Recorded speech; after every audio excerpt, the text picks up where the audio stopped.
In our leading story, workers at the police's 10111 call centre are embarking on a strike today. They say they've exhausted all avenues with their employer and have no choice but to shut down call centres. Workers are demanding higher salaries. Police say precautionary measures have been put in place to ensure that the 10111 centres across the country remain functional. The South Africa Police Union confirmed that its members plan to shut down all emergency call centres across the country. The workers say they are demanding increased salaries to bring them to the level with those in other government call centres. Police, however, say they're in talks to try and avert a nationwide strike at 10111 call centres. Well, Mpho Kwinika, president of the SA Police Union, joins us now on the phone line. A very good morning to you, Mpho. Thank you so much for joining us. Just talk us through some of the issues that the members of the union, the 10111 call centre union, actually have. This is a matter that is coming on for quite some time.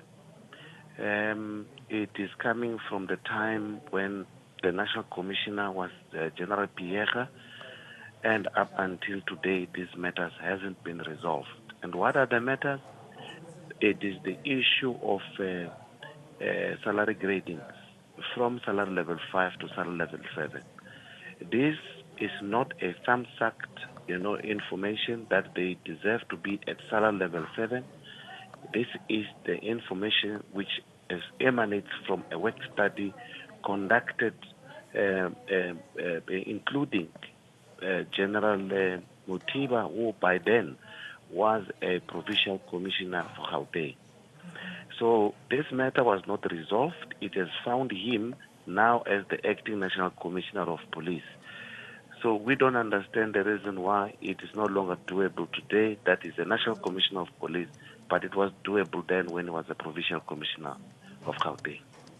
Now, they did say that they want their salaries to be increased to the same level of the other government call centres. Now, do we have an estimate on what that increase would be, percentage-wise, or either a specific number? Look, they have cited the issue of budgets. They said they will need something between 47 million and above. But the truth of the matter is, if the work study was conducted in 2013, if they have started implementing this on a staggered basis, they would have by now have resolved the issue of the budget. So we think it is unreasonable and disingenuous for SAPS management today to say that these members' demands are not doable or untenable. Now, just talk us through the fact that the strike is supposed to be a complete shutdown of the call centres. Are the 10111 workers still planning to shut down call centres? Look, we are a very responsible organization. We have called on all the leadership of the union to come back and suspend most of the work that was being done. And in the letter that the notices which was sent to SAPS on the 11th of July, it stated at the bottom that we are still willing to engage to find an amicable solution to this problem. Now, I'm saying this last night. I even phoned, not even last night, in the morning, I phoned General Mothiba. I couldn't speak, I couldn't get hold of him. Even in the afternoon, I could not get hold of him. Up until such time that I spoke to the minister, who then indicated that he's going to speak to him so that we can talk. We had a discussion late in the evening, and I said, I have assembled everybody is here. Can you get me all the people so that we can talk to this issue and resolve it? Because it is not in the best interest of the country and even to the service itself, because we provide an essential service to the society and we care about. But I can tell South Africans tonight, this morning, that there was never such a meeting that we have requested last night. So they are happy that the members has to go on strike and deprive South Africans this essential service. Well, as you've said, it is an essential service. 10-111 is important, and it could be the difference between life and death for some South Africans, should you be in an accident today or should you really need emergency services. So is it not irresponsible, perhaps, for these employees to go on a strike? And are there no other avenues that could have been potentially followed?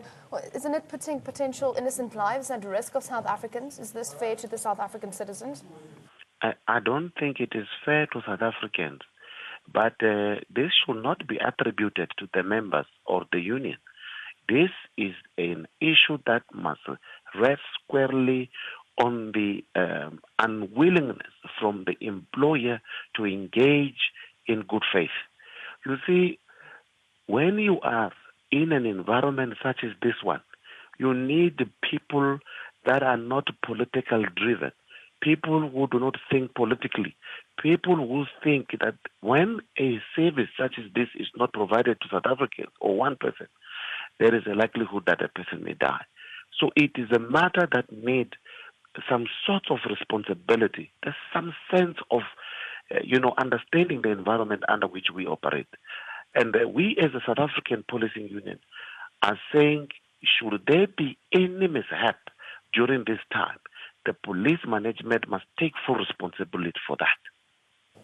Well, thank you so much for joining us here on VUCA Africa. That was Mpho Gwinika, the president of the SA Police Union, joining us there on the phone line, talking us through some of the issues that the 10-111 call centre staff members have and the reasons why they've now resolved to going on strike as a last resort.